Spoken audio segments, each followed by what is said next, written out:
وقفنا في الحلقة اللي فاتت عند نهاية الحملة الصليبية الثالثة على الشرق، وبعدها بيمن صلاح الدين الأيوبي وبتصعد روحه للي خلقها.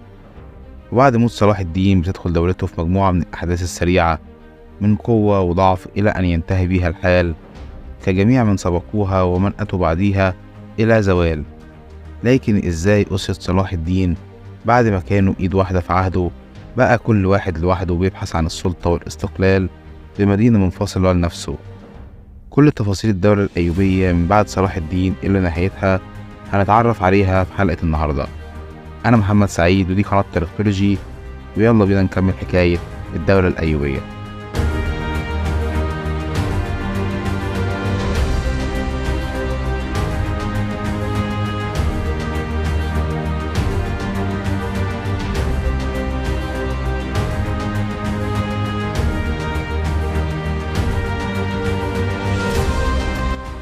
الدولة الأيوبية في حياة صلاح الدين كانت من أكبر الدول في العالم الإسلامي، وكان صلاح الدين مقسم مملكته الكبيرة بين أولاده وإخواته وأفراد عائلته من أهل الثقة.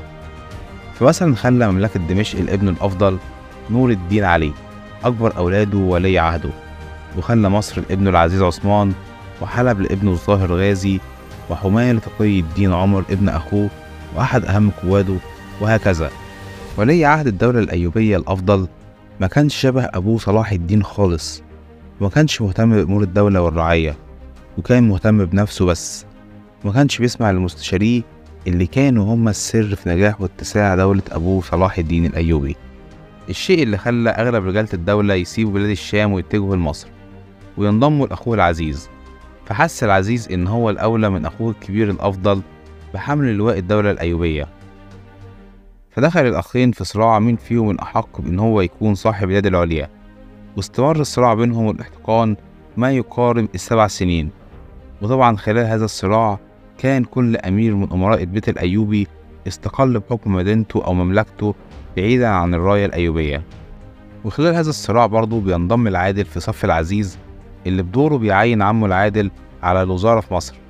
ودي كانت أكبر غلطة غلطها العزيز، لأن العادل أغلب فترات حياته السياسية قضاها في مصر من أيام أخوه صلاح الدين، فكان سهل جدا عليه إن هو بعد فترة بسيطة يكون صاحب اليد العليا والآمر الناهي في مصر.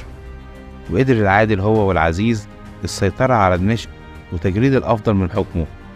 ولكن بيحصل اتفاق بين الأحزاب الثلاثة على تقسيم الدولة الأيوبية بينهم، في العادل يحكم دمشق ووسط الشام، والعزيز مصر وبيت المقدس. وفي سنة 595 هجريا بيموت الملك العزيز وبيكون ولي عهده ابنه ناصر الدين محمد، والشهير بالملك المنصور، واللي كان عمره 8 سنوات بس، وكان لازم يناصي على العرش. فتصارع الأفضل اللي هو عم الولد مع العادل اللي يعتبر برضه جد الولد الصغير، وبينتصر في الصراع دوت الملك العادل. وبعد استقرار الأوضاع عليه في مصر بيعزل المنصور وبيتولى هو حكم مصر والشام، ويضم الحكم كمان جميع الإمارات والولايات اللي تابعة لأي حد من بني أيوب. وبكده بترجع الدولة الأيوبية تاني موحدة زي ما كانت في عهد صلاح الدين.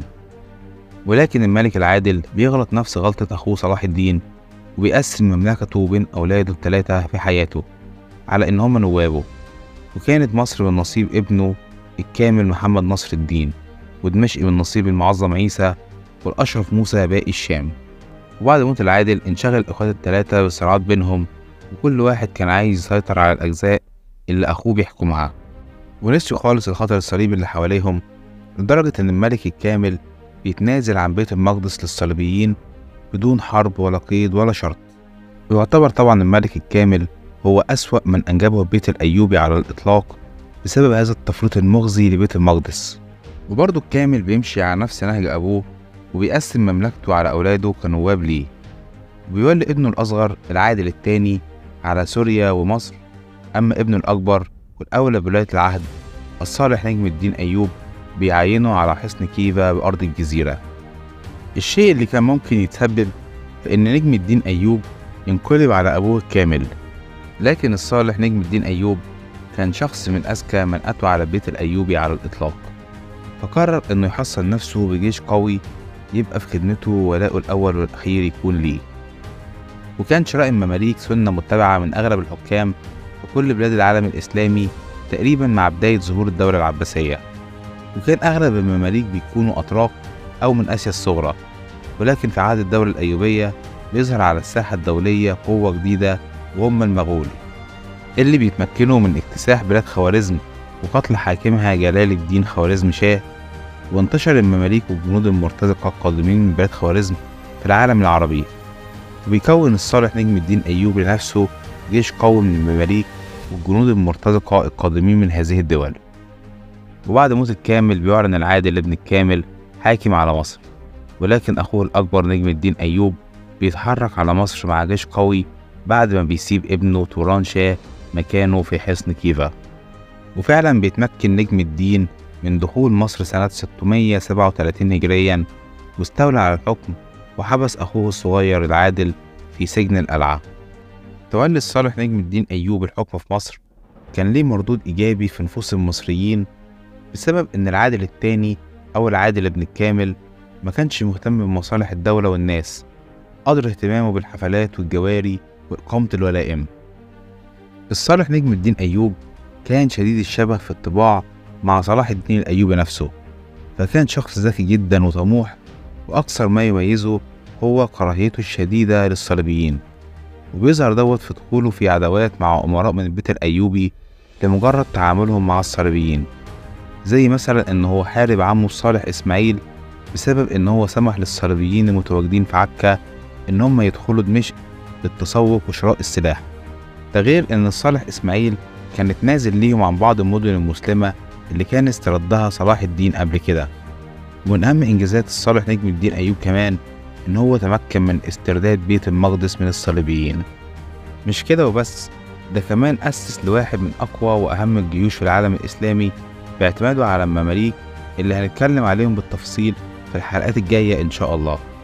وخلال طبعا فترة الصراعات دي ما بين أمراء البيت الأيوبي كانت بتشن حملات صليبية متفاوتة القوى، إلى أن وصلنا إلى الحملة الصليبية السابعة واللي كان بيقودها الملك لويس التاسع ملك فرنسا، وكانت مستهدفة مصر. وفعلا بتوصل السفن الفرنسية لمدينة دمياط وتقدر إنها تحتلها، وبيخرج نجم الدين أيوب على قيادة جيشه بالرغم من مرضه الشديد، وبيعسكر الجيش المصري بمدينة المنصورة، ولكن إرادة ربنا بتكون أقوى وبيموت الصالح نجم الدين أيوب، وبتخفي زوجته شجر الدر خبر موته عن قادة الجيش عشان ما يحصلش انقسام بينهم، وبتبعت لابنه توران شاه إن هو يوصل من حصن كيفا. وفعلا بيوصل توران شاه، وبعد وصوله بيتم إعلان خبر وفاة الصالح نجم الدين أيوب، وبيتمكن الجيش المصري بقيادة السلطان الجديد توران شاه من هزيمة الصليبيين بمعركة فرسكور بالمنصورة وأسر الملك الفرنسي لويس التاسع شخصيا. وهنا بيبدأ المماليك يحسوا بقيمتهم الحقيقية، لأن هما ما اعتبروش توران شاه كان ليه أي دور في الانتصار، وإن ولائهم كان لأبوه، وآدي أبوه مات فولائهم بقى لنفسهم بس. وفعلا بتتدبر مكيدة لاغتيال توران شاه من كبار قادة المماليك.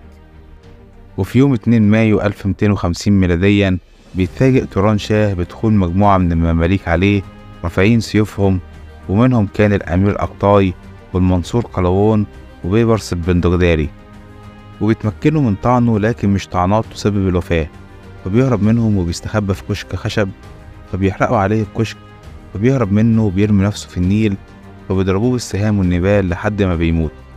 فزي ما كتب التاريخ قالت على هذه الحادثة: مات جريحا غريقا حريقا. موت توران شاه ابن نجم الدين أيوب ابن الكامل محمد ابن الملك العادل شقيق صلاح الدين الأيوبي، وتسقط الدولة الأيوبية فعليا في مصر، وتبدأ مصر في مرحلة جديدة ودولة جديدة مع المماليك. ازاي بقى المماليك أسسوا دولتهم، وازاي وصلوا من مجرد عبيد يباعوا ويشتروا إلى أن أصبحوا سادة وأمراء وفي النهاية ملوك. وده اللي إن شاء الله هنبتدي نتعرف عليه في الحلقة الجاية. كان معاكم محمد سعيد من قناة تاريختولوجي، ولو كنت وصلت معايا لحد هنا فده معناه إن الحلقة عجبتك، فما تنساش بقى اللايك والشير، ولو أول مرة تشرفنا الاشتراك في القناة وتفعيل الإشعارات عشان يوصلك كل جديد من فيديوهاتنا أول بأول. وسلام.